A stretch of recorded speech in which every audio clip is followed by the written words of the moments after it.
Okay mga mare, ito na. Medyo lamamig-lamig na siya kasi pinalamig ko muna siya. No, mahirap naman kapag mainit, di ba? Tapos tumatalsik. Eh, talaga naman. So, ayan. Kinakabahan ako.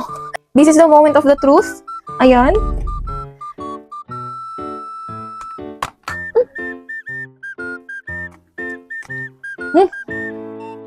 Ayan na siya. Tumulo na nga. Ayan, tingnan niyo. Ang sarap.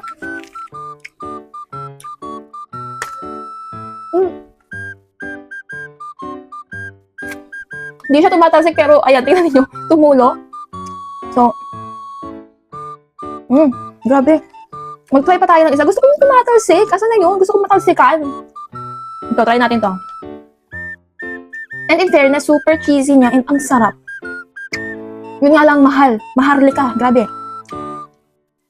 So, please naman, tumalsik ka. So, yeah, let's go.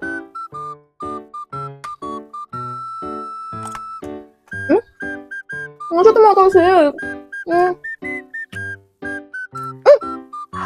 Oh my God.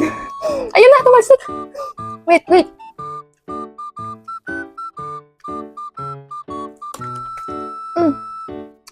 Grabe, ang cheesy niya. Tingnan ninyo. Oh!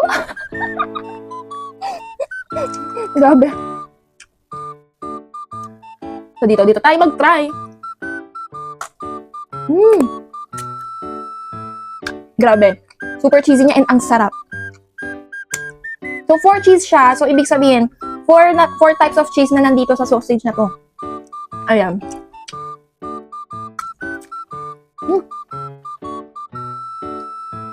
So, depende talaga siguro sa pagluto, no? Yung talagang bonggang talsik, ganun. Pero okay lang. Kung hindi naman siya ganun tumasik talaga.